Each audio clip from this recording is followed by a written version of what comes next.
You can't fake it till you make it. You make it by hard work, dedication, a lot of personal grit and vigor, actually.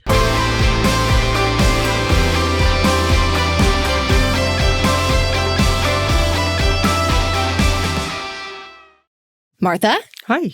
Thank you so much for joining us inside the Ice House. It's kind of fun to be here back at the New York Stock Exchange. It's great to see you here at the New York Stock Exchange. I know you've got a big day ahead of you here, of course, with Scotts Miracle Gro. It's their 30th anniversary of going public. That's amazing. Which is fabulous.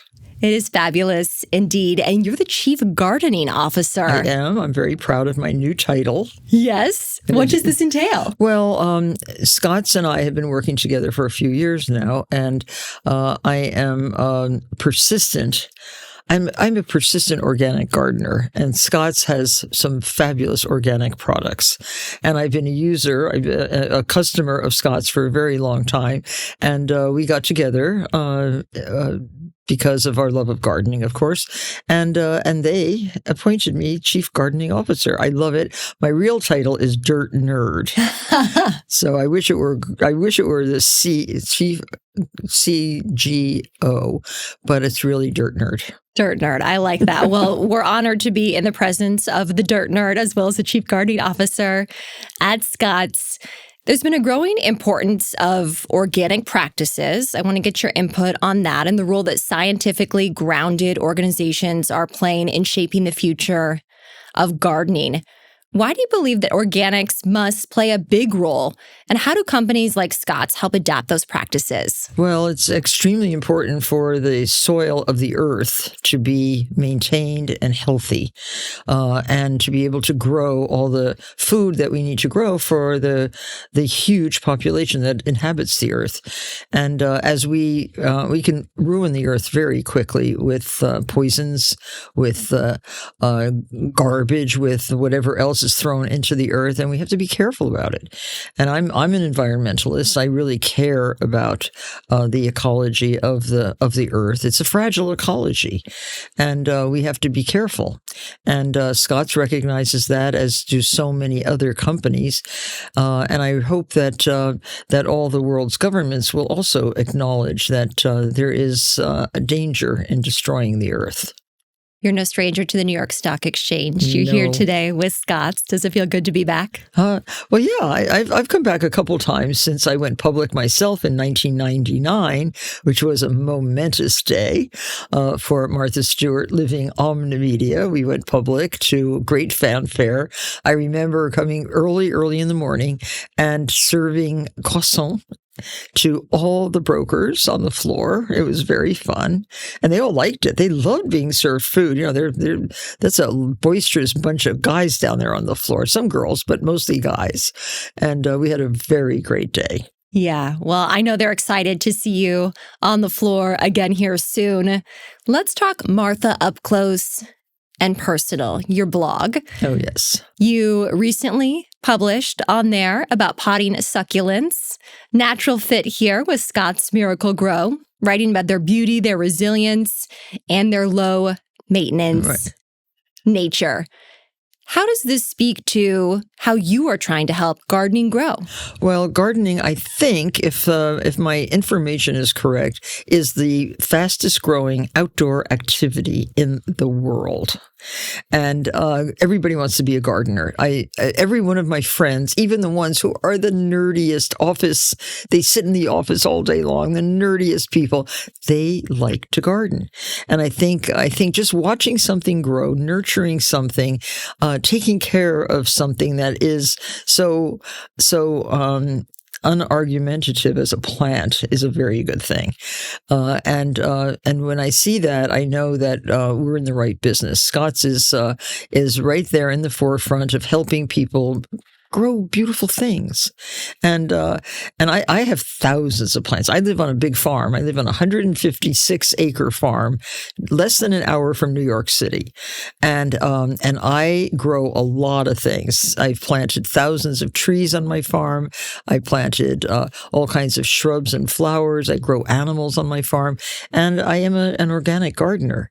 But and we just need help. We all need help learning about about gardening, about growing, and we're here to help people do that. Mm-hmm. How do you hope that your working relationship with Scotts grows as the chief gardening officer, or dirt nerd in your words? Well, it is growing. It becomes more and more important as we expand our audience.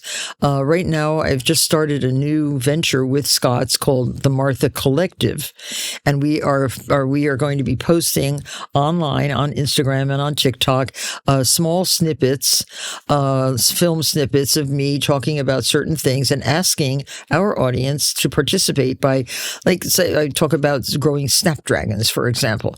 Please send me pictures of your snapdragons and what varieties do you like the best. So I'm asking a lot of questions of the gardeners, trying to involve them in a personal way with Scotts, of course, and the whole Martha Collective. It's a lot of fun to do that, and we'll see how big that audience gets. I bet it'll get to be quite huge because people love to take pictures of their successes and their failures too. So I hope we get a lot of everything, and we'll be posting stuff starting very, very shortly.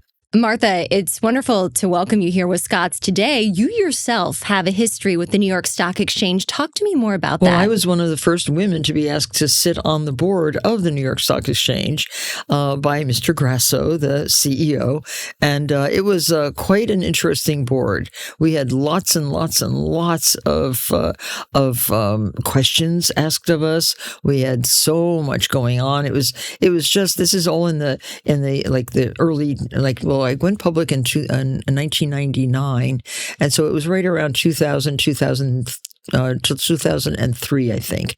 And I loved it. It was so much fun with the titans of industry. This is an historic place, and a lot of business is done right here on Wall Street. So it was fun. Very true. I want to talk about another business venture of yours. One that I'm excited about here. Late last year, you launched your first skincare brand, Elm Biosciences. Feels like an evolution, you might say, from personal practice into purposeful innovation. When did you decide that you really wanted to get behind this and innovate this line? Well, I'm very interested in longevity, human longevity. I am very interested in the maintenance of the human body in an efficacious way, and I really care about the way that I care about graceful aging, and I think so many people nowadays with the life expectancy just extending.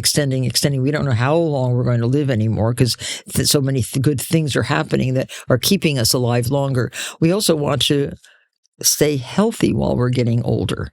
So keeping healthy skin, our largest organ, healthy, is extremely important to me. And I worked with Dr. Dhaval Banasali, an Indian doctor. He's a dermatologist, educated here in the United States, very smart, very good chemist, very good mixologist, if you want to call him that. And we have developed 2 skincare products at present under the name Elm Biosciences, and Elm after the street I grew up on in Nutley, New Jersey, Elm Place, and it is really, really a fantastic serum, and also a fantastic night cream, and we have about 3 more products coming out in short order, and people are responding extremely favorably to it. We have, I think, one of the nicest and most interesting things about our company is that we have a board of dermatologists. More than 350 dermatologists testing our products for us, reporting on their efficacy, and we are, I think, probably the only skincare company doing that. So, and it is working. The response from the customers has been superior, and the results when skin is studied by the dermatologist is really good. So it's working. Yeah, it sounds like attention to detail might be the key differentiator there. Well, I've always been that way, and Dr. Banasali is also extremely detail oriented, and we're ingredient oriented. We care about the ingredients, and that there is nothing harmful, only helpful in what we are creating. People know you as an icon, a businesswoman, the chief gardening officer of Scotts Miracle Gro. It's impressive, Martha, the decades of success that you've had building your brand. I've been working for a long time. And I think I started working when I was about 10. As a party planner for the neighborhood kids. I used to hold all the birthday parties for the parents who didn't really want to do that stuff. I blew up the balloons and made the cakes and the cupcakes. But I've been working a long time and I've had several really fascinating careers. And my life has been extremely busy and extremely full, and it continues to be. Well, we're thankful for all the innovation and passion that you put into this. I want to talk about entertaining. Of course, the re-release of this coming in late 2025, 43 years after its original release. What do you think endures about this original piece of work of yours? Well, when I wrote it in 1980, I guess I started writing it around 1980. I was a caterer. So I had gone from my Wall Street career when I was a stockbroker for a small firm of go-go fabulous brokers and researchers to a caterer. I retired in the early 80s and decided, well, I really love to entertain. I really love to cook. I think I'll just start a catering business. And at that time, there were very few really high-powered catering businesses. I built mine into quite a successful enterprise, doing parties for Sotheby's, for the Metropolitan Museum, for the New York Antique Show. For the New York Antique Show, I brought live chickens in wooden cages and bales of hay, and we had a whole country buffet set up, the likes of which they had never seen before. Nobody had ever brought livestock to the floor of the New York Antique Show, but we had so much fun, but that gave me the idea that I really wanted to preserve the knowledge I was gaining as a caterer, as a creator of really unusually good food. So I wrote that first book, Entertaining, and it struck a chord. I knew it would because it was a book that I needed and wanted, and I've based most of my business since then on need and want. Do you need it? And do you want it? And that way you can really determine whether, and if you have, and why me? Because I'm the typical American homemaker. And I have been that ever since I got married. I got married when I was 19, and I started to develop a style that was unique sort of to me. So developing that style, I figured I better start a media business. I better start writing a book. So I wrote first the entertaining book, and and the publisher, if we sell 10,000 copies, it'll be great. And I persuaded them to do a first printing of 25,000 copies, which was kind of unheard of in those days. And they did it, and it sold out immediately, as I predicted. And they went on, and it sold millions of copies by now. And the reason that we republished it 43 years later is that so many young people, it gets complicated, watched my documentary that was released 2 years ago. And that documentary showed the possibility of taking, simple childhood, a nice college education, and turning it into a huge business. And young people really responded. They didn't know my story. They didn't know all the trials and tribulations that attended my growing up in New York, but there were plenty. And they liked it. They liked learning about it. So the book, and they wanted then they saw entertaining in the documentary, and they said, "Oh, we want that book." And they tried to get it from their mothers, and luckily their mothers would not part with their copy because they have favorite recipes in that book. That's loyalty. So that's why we did a facsimile edition, which is the exact copy of the original for the new audience, and it's done very well. Young people love it. Yeah. What are the best ways that you find to connect with your audience and your followers these days? Well, I think the best way for anybody to connect is to be authentic. And I put a lot of credibility and a lot of importance on authenticity. So, and I think anybody in business has to do that. You can't fake it till you make it. You make it. by hard work. You make it with dedication. You make it with a lot of personal grit and vigor, actually. I hate the word vigor. I hate the word rigor. I shouldn't have even said that. But that's how you make it.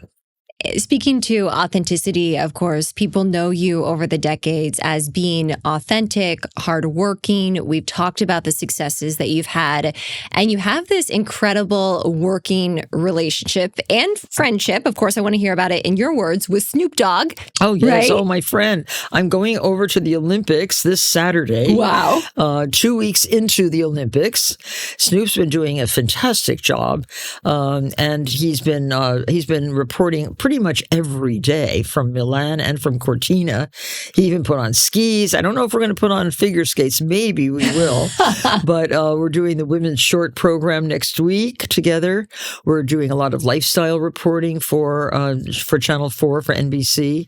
And I'm looking forward to it. Yeah. I have my trunks of clothes. You need a lot of clothes because you have to keep changing. Snoop must have taken over like a boxcar full of clothing. He has not worn the same thing twice. Maybe he did some shopping in Milan. Oh, probably. We're looking forward to doing that too. And we're going to eat. We're certainly going to eat. What's on the menu in Milan? Oh, well, the athletes love it there. Did you know? Because of the carbs. They have spaghetti and lasagna and all kinds of noodle dishes.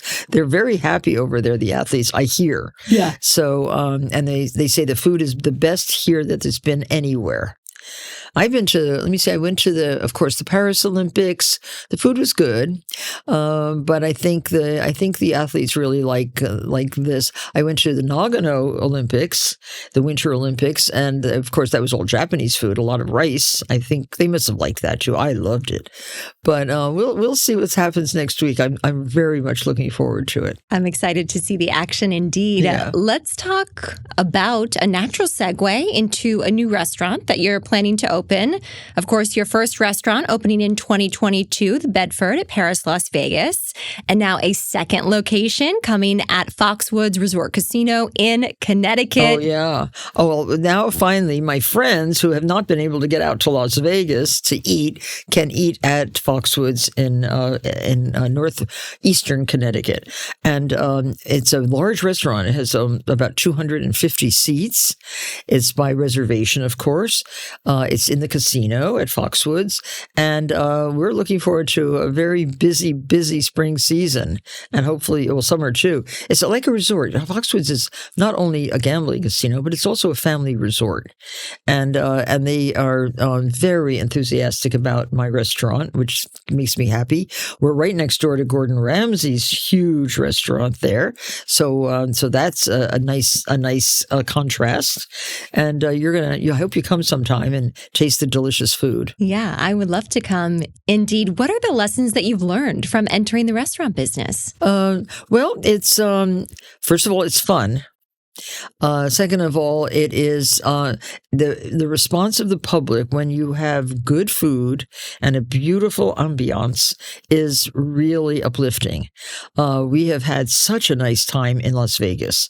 The people who go there, I get calls all the time that someone says, "Oh, we just had the best roast chicken," or "We just had your mother's pierogi with brown butter and caviar, and we love the bread basket." They really remember what they've ordered, what they've eaten, and what they've sampled. It's a very rewarding thing. And now I know why Danielle Boulud and Jean-Georges they each have about 50 restaurants now, because the response is great when it's good. How do you decide on these two locations? Well, Caesars is my partner in Las Vegas, and they've been a very, very receptive and very excellent partner. I love that company, and they do a lot of hospitality. And then Foxwoods came to me and wanted us. I grew up in my early married life in Connecticut, so it was the perfect place to go for the second. Okay, I have to try it indeed. The chicken sounds amazing. Oh, it is. It's so good. Oh. It's been incredible. You've watched multiple generations of entrepreneurs rise, I'm sure, from lifestyle pioneers to now today's digital-first creators. You have the experience to show. What is in the pipeline for Martha Stewart? Oh, I have so many things. I've just finished my 103rd book. 103 books. That's a lot of books Congrats. in a lifetime. Yes. And they're all really good books. I'm very proud of the library of books that we've created. And they're all on subjects of how-to and recipes and gardening. And, there's lots. And I have a lot more to write. I have so many more subjects I'd like to cover, but I'm working on my opus, my autobiography. They call those things memoirs now, but it is so interesting to write a memoir. Wow. It's so interesting. So that'll be coming out probably in maybe a year and a half, but it takes a lot of concentration and it's very interesting. And the title, you want to hear the title? Please. Let Me Entertain You. Oh, Martha, always entertaining. You've been so entertaining here up close and personal too. Yeah, well, that's what it is. So that's the next big thing for me is an autobiography. But I'm working on all my products. We have new, beautiful bedding and bath products emerging for the retail market. We have a big store on Amazon now that's so popular. I'm still appearing on a regular basis on QVC with fashion. We're busy. We have the best new line of small kitchen electronics. So like a countertop oven that is so good. Nice. And a new blender and a new toaster. I mean, and they're all beautifully color coordinated. Everybody's going to want these for their home. They'll be available only on Amazon. Martha, it sounds like you're not slowing down anytime soon, maybe only picking up. No, only picking up. We're going to leave it there. Martha Stewart, icon, businesswoman, chief gardening officer at Scotts Miracle Gro. A pleasure. Thank you for joining us inside the Ice House. Thank you for having me.